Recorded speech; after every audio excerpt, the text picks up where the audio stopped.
18 জুলাই শহরে সভা করতে আসছেন প্রধানমন্ত্রী নরেন্দ্র মোদী। তাই ফের শুক্রবার একবার মাঠ পরিদর্শন করলেন বিজেপি কর্মীরা। সাথে ছিলেন ভারত সরকারের দুই সংস্থা গ্যালো এবং সেলো। এদিন দুর্গাপুরে সেলের অধীনস্থ এএসপি স্টেডিয়াম এবং নেহরু স্টেডিয়াম পরিদর্শন করেন তারা। দিলীপ ঘোষ, শুভেন্দু অধিকারী, সুকান্ত মজুমদার সহ সবাই যেন একটা ইউনিট হয়েছে, এটা কি বিজেপির পক্ষে ভালো হয়েছে? সারা বছরই ছিল, দীর্ঘদিন ধরে ছিলাম, আমার জন্মলগ্ন থেকে একই আছি। কিন্তু মিডিয়া আমাদের বন্ধুরা তা ভাগ করে দেখান, আমরা কেউ ভাগ নই। শুভেন্দু অধিকারী, দিলীপ ঘোষ, সুকান্ত মজুমদার, সমীর ভট্টাচার্য এবং সারা বাংলায় বিজেপি কর্মীরা এক হয়ে লড়ছে এবং এই লড়াই আমরা 26 সালে এই সরকারকে উৎখাত করব।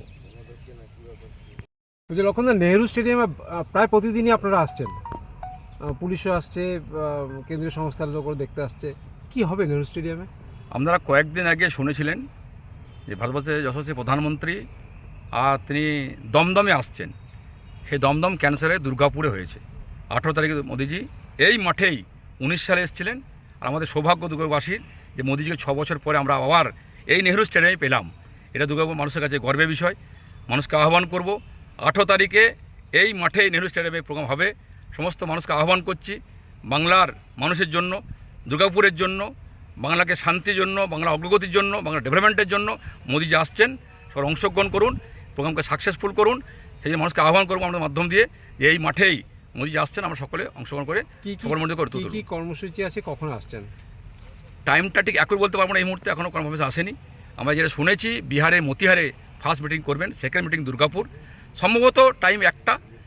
উনি সরকারি প্রোগ্রাম আছে, সরকারি প্রোগ্রামকে উদ্ঘাটন করবেন আর তারপরে আমাদের দুর্গাপুর মানুষের জন্য তিনি এই মাঠেই আমাদেরকে সম্বোধিত করবেন। রাঢ়বঙ্গের যে 8টা সাংগঠনিক জেলার মূলত এই কেন্দ্রে এই এলাকার মানুষের জন্যই আসছেন, এখান থেকেই লোক আসবে না, মোদিজি 10টি প্রোগ্রাম আমাদের যা নির্বাচন ঘোষণায় করবেন, তারপর উত্তরবঙ্গে এটি করেছেন, এটি দ্বিতীয় নম্বর। আমাদের এই মিটিংয়ে 4টি জেলা এখানে অংশগ্রহণ করবেন, আসানসোল, বাঁকুড়া, বিষ্ণুপুর এবং বর্ধমান। সাংগঠনিক জেলা আমাদের বাঁকুড়া, ধরুন বিষ্ণুপুর একটাই জেলা, সাংগঠনিক 4 জেলা, বর্ধমান, বাঁকুড়া, বিষ্ণুপুর, আসানসোল, 4 জেলার বিজেপি কার্যকর্তারা এখানে অংশগ্রহণ করবেন। বীরভূম, বোলপুর না, কোনো বোলপুর, বীরভূম, কাটোয়া এবং পুরুলিয়া 4 জেলা এখানে আসবে না। এত বড় একটা স্টেডিয়ামে করছেন, 2019-এর 2 ফেব্রুয়ারি মোদিজি করেছেন, মাঠ ভরেছিল। এবার এই মাঠ উপচে পড়বে। এবারে বাংলার যা পজিশন, বাংলার মানুষ পরিত্রাণ চাইছে, বাংলার মানুষ শান্তি চায়, বাংলার যুব সমাজ চাকরি চায়, বাংলার বেকারত্বরা যারা বেকার তারা শিল্প চায়। তাই এবারে যে পরিস্থিতি 19 থেকে সম্পূর্ণ ভিন্ন। এবারে বাংলার মানুষ তৈরি হয়ে আছে, দিন কবে আসবে, সময় কবে আসবে, 26 মাস ওয়েট করছেন। এবারে এই প্রোগ্রাম ঐতিহাসিক হবে, যেন সমুদ্র হবে, যেন প্লাবিত হবে, আর দুর্গাপুরের শিল্পী মানুষই এই মাঠকে ভরে দেবে। এই 18 তারিখের প্রোগ্রামে কি 26-এর ভোট বক্সের প্রতিফলন হবে? অবশ্যই হবে, অবশ্যই হবে। কেন বাংলার যে বর্তমান অবস্থা, বাংলার সরকারের যেভাবে বাংলাতে নারী নির্যাতন, তেসুরে বোমের আওয়াজ, আজকে বহরমপুর, মালদা, মুর্শিদাবাদ জ্বলছে, মানুষ ঘর ছাড়া, মহিলাদের সুরক্ষাতে নেই, কলেজগুলোতে ধর্ষিত হচ্ছে প্রতিদিন।